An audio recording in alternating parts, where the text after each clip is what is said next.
Hai, berjumpa lagi kita di dalam channel ini. Oke, pada hari ini apa yang admin ingin kongsikan kepada Anda semua, pengikut admin maupun yang baru melihat channel ini. Isu ini sangat-sangat menggemparkan, sangat-sangat panas, sangat-sangat terkenal di seluruh dunia. Jadi sebelum itu bantu admin minta tolong tekan butang subscribe, tekan juga pada butang lonceng supaya Anda semua tidak ketinggalan info-info penting yang akan admin sampaikan di dalam channel ini untuk Anda semua. Terima kasih.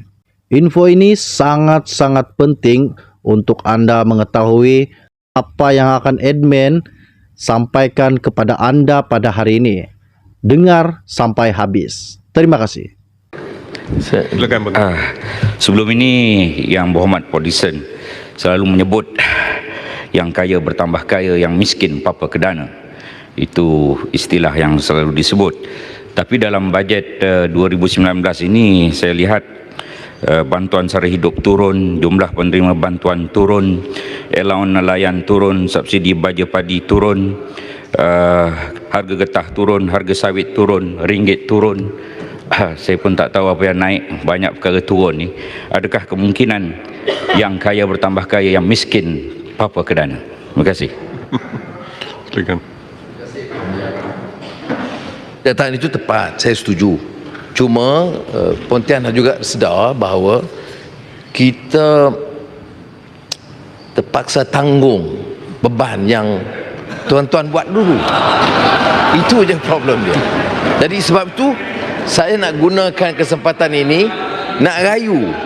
Ya, kalau dah 3-40 bilion hilang, ya.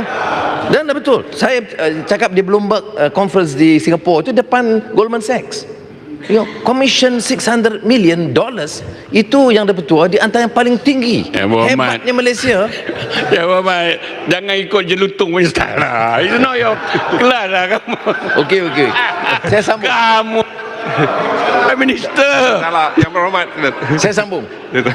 Pontian tadi sebut, dia memang betul. Saya bawa perkara ini soal berdasarkan track record Menteri Kewangan di Pulau Pinang. Maka saya minta bahawa ada peruntukan yang wujud untuk dimanfaatkan membayar balik wang ataupun cukai GST oleh syarikat-syarikat.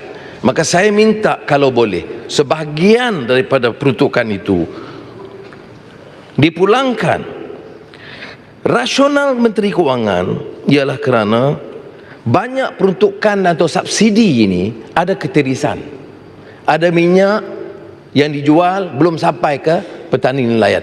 Kajian-kajian daripada unit perancangan ekonomi sebelum ini mengesahkan. Jadi saya setuju bahawa Kementerian Kewangan mengambil langkah yang lebih tegas menghalang segala ketirisan atau penyalahgunaan kuasa dan memastikan pembahagian kepada kelompok sasar ini yang miskin, pekebun getah atau nelayan, itu lebih terjamin. Ya, bukan saja di Terengganu, Kelantan, Pahang, Sabah, Sarawak. Saya di Port Dickson, saya seni melawat 4 kampung nelayan Melayu, 2 kampung nelayan Cina, 1 estate India yang saya anggap dalam kategori yang sangat miskin dan merana. Dan oleh yang demikian, boleh minta sikit ya? Ini bos saya ni. Belum diberi termasuk kena tangan. Yang miskin yang tadi. Ya, masalahnya protection. Apa ni? Bantuan untuk orang miskin ni, petani, nelayan yang berhadapan dengan masalah ni tidak ada langsung. Ini yang kita pertikaikan. Itu sebab saya kata lebih baik protection diangkat cepat-cepatlah supaya rakyat sedang.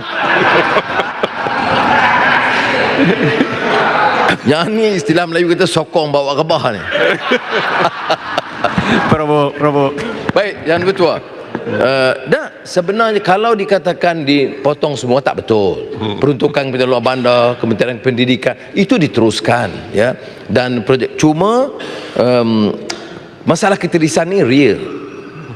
Kita harus bagi kerjasama kepada Kementerian Kewangan untuk membetulkan, ya, keterlanjuran ketirisan yang berlaku dalam pembahagian ini. Maka sebab itu saya ingin menarik perhatian dan merayu kepada Menteri Kewangan untuk mengkaji semula dan meluluskan. Mungkin jumlahnya tidak sebesar tahun lalu kerana kebocorannya dan ketirisannya banyak. Tetapi saya minta supaya bantuan musim tengkujuh kepada pekebun kecil dan penerima getah di bawah Kementerian Industri Utama, subsidi baja padi Kementerian Pertanian di Industri Asas Tani, insentif pengeluaran padi. Pengeluaran padi, Tuan Ketua, itu di kalangan kategori petani paling miskin ialah penanam padi. Ya. Sebab itu baja sangat penting. Insentif bersasar nelayan yang dipotong kalau dipastikan sampai ke kumpulan sasar, kerana sudahlah mereka ini miskin. Saya tiap kali ke Port Dickson ada perahu nelayan yang disamun oleh nelayan-nelayan asing. Jadi ini termasuk juga saya minta pihak Kementerian Dalam Negeri perhatikan juga. Satu lagi, subsidi baja padi Bukit Huma, ini untuk Sarawak, Sabah. Porisan. Dahlah mereka ini miskin dan jumlah yang dibutuhkan pun tak banyak, 70 juta. Porisan. Dan habis sekejap. Porisan. Allowance sara hidup nelayan darat. Siap.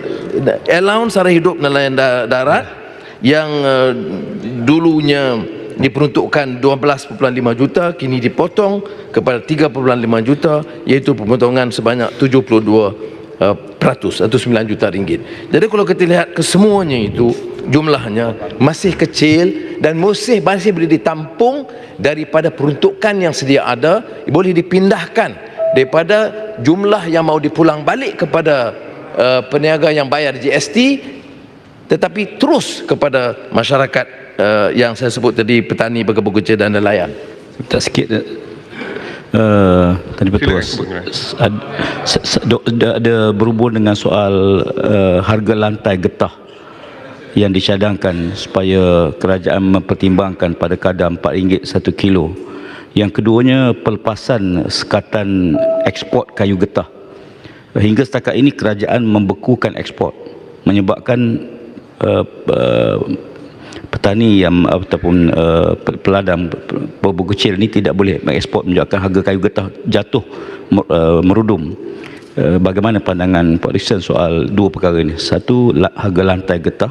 Yang keduanya, kerajaan melepaskan semula beri kebenaran untuk diekspor kayu getah ke luar negara. Saya betul.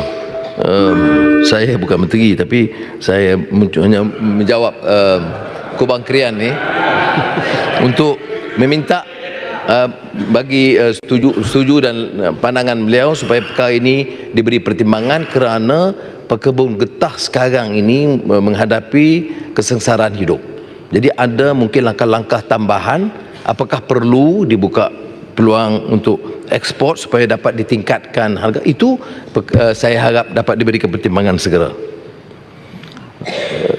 Tuan Yang Dipertua, saya bangkitkan perkara ini untuk pertimbangan Menteri Kewangan kerana saya percaya jumlah ini jumlah yang munasabah, dan keduanya kerana kita mengambil kira keperluan Kementerian Kewangan untuk menyelesaikan masalah ketirisan dan pembaziran yang wujud dalam sistem pemberian subsidi ini. Yang setakat yang saya tahu memang perkara yang lama berlaku dan serius, nama untuk bantu orang miskin. Tetapi apa yang berlaku ialah sama ada hasil petani peringkat orang tengah dan peringkat pegawai ataupun pengurus di peringkat rendah telah menyebabkan jumlah yang diperolehi oleh kumpulan sasar ini sangat rendah. Saya ingin mengajak, selain daripada sebut tadi Engku Aziz, B.R. Ambedkar. Ambedkar ini ialah pejuang kumpulan Dalit paling miskin di India. Dia kata di India ini hak yang sama dari segi politik. Orang besar, orang miskin orang Melayu, orang Muslim, Hindu, Kristian, hak yang sama dari segi teorinya yang dijamin oleh perlembagaan. Tetapi hak dari segi ekonomi dan sosial itu tidak sama.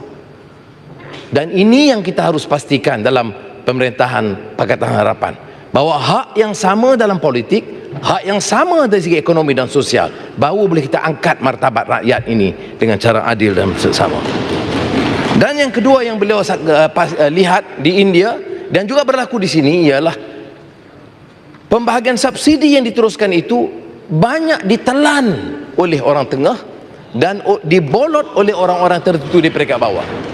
Jadi katanya kalaulah 1 juta rupiah dikeluarkan, hasil yang sampai kepada petani itu mungkin setengah atau 1/4. Dan ini yang dibimbangi oleh Menteri Kewangan, dan saya bersetuju dengan beliau untuk memastikan proses ini dirubah dan jangan beri peluang kepada pengisap darah atau lintah darat di mana peringkat juga, daripada atas ke bawah, supaya rakyat dapat peluang terbaik. Menteri. Ya, Datuk Ketua. Ya, sir. Saya terpanggil untuk